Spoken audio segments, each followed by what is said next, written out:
Me irtisanottiin vuokra-asunto, ostettiin paku, myytiin tavaroita ja nyt me remontoidaan pakettiautosta meille koti.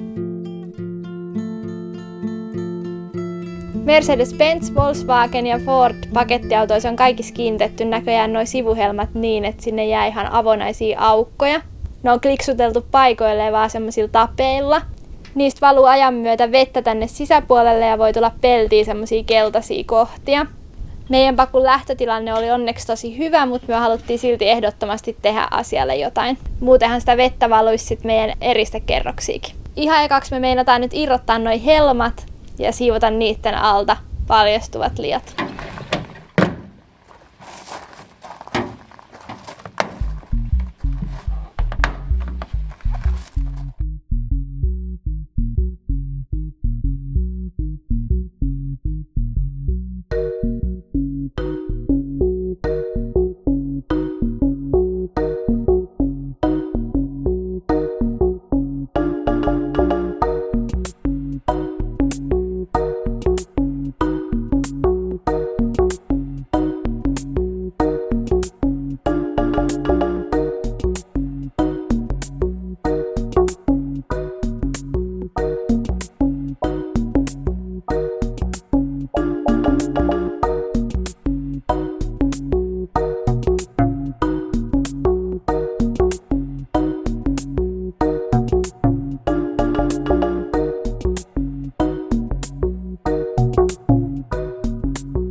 Me ollaan nyt siis vieläkin painittu noiden helmojen irrottamisen kanssa, että nyt me ollaan saatu kaikki tämän asuinosan helmat irti ja onneksi irrotettiin ne, koska sieltä tuli tosi paljon likaa esiin. Nyt otetaan vielä täältä ihan näitä viimeisiä kulmauksia ja sitten päästään puhistamaan ne ja sen jälkeen jotain tukkiin ne reijät, jotta sitten sieltä ei pääse enää vettä sisälle ja meidän eristyksiin. Sen lisäksi täältä sisäpuolelta on irrotettu vielä noita kattovaloja ja muita näitä sähköjohtoja joutuu vähän siirtämään, koska muuten ne jää sinne meidän eristyksien sisälle. Niin Simo on nyt irrotellut niitä ja uudelleen kytketään niitä tuohon pintapuolelle, ettei ne jää tuonne rakenteiden sisälle. Mutta näihin pohjatöihin on kyllä mennyt jo tosi paljon aikaa ja vähän houkuttaisi mennä eteenpäin. Mutta se on kyllä silleen, että nämä perustukset ja muut alkutyöt kannattaa tehdä hyvin, jotta sitten tästä rakentuu edes hyvä koti ja pitkäaikainen semmoinen. Että mieluummin ei kiirehi nyt näissä.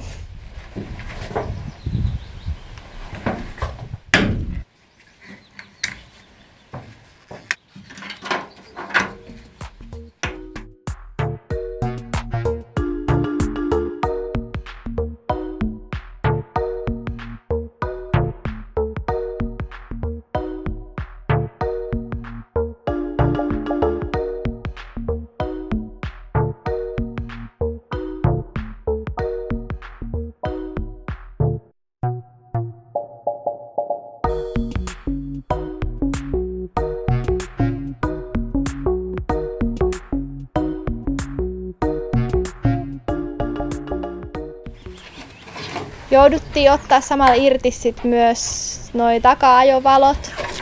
Ne oli jumahtanut tosi kovasti, niin ne oli tosi jäykässä, mutta saatiin ne onneksi irti.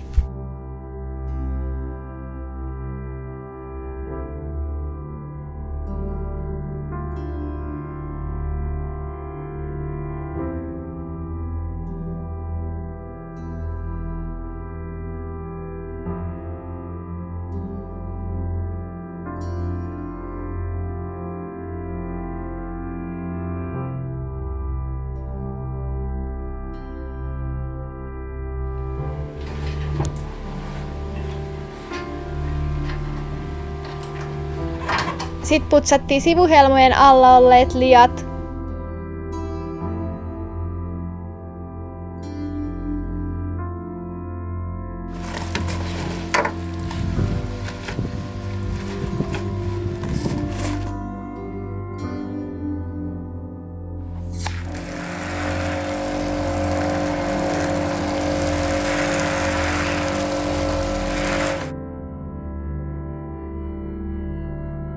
pestiin sivuhelmapalaset ja vahattiin pinnat.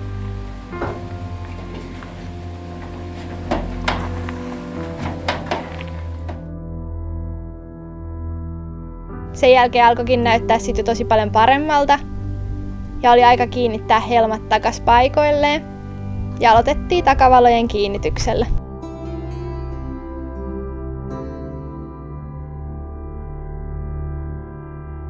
Saatiin ne ihan ongelmitta takas paikoilleen ja toimimaan.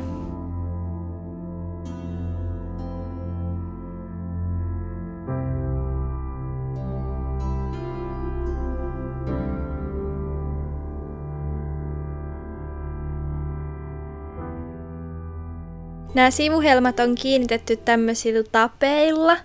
Ja me aiotaan nyt kiinnittää nämä takas paikoilleen liimamassan kanssa, jolloin nuo reijät pitäisi sitten tukkiutua vesitiiviiksi. Me valittiin tuote, joka ei ainakaan sisällä viinietikkaa.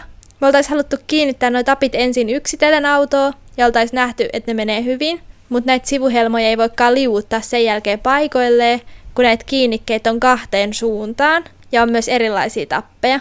Me päädyttiin sitten kiinnittämään tapit paikoilleen liimamassan kanssa jo tähän helmaan ja sitten naksauttamaan aina kerralla koko helma paikoilleen autoon.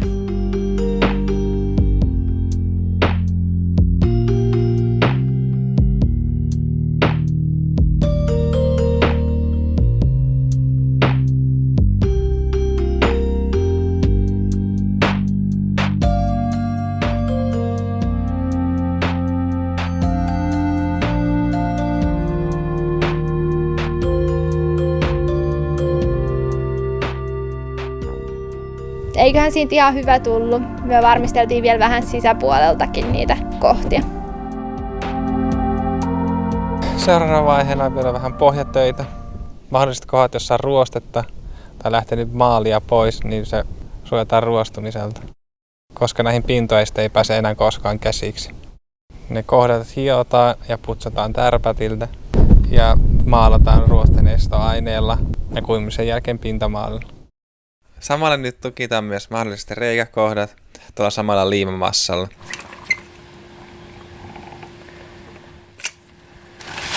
Tuolla näkyy myös joitain saumoja, jotka oli valmiiksi ja vähän kulahtaneita, niin ne kanssa vahvistetaan tuolla massalla.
Nyt on tarkoitus vielä pintamaalata nämä ruostesuojatut kohdat.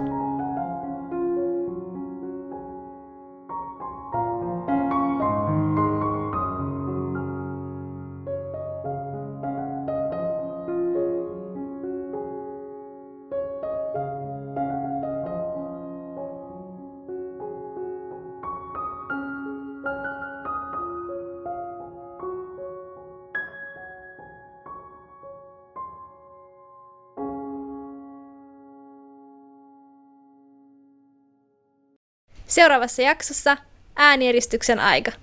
Muista tilata kanava, jotta pysyt mukana seikkailuissa.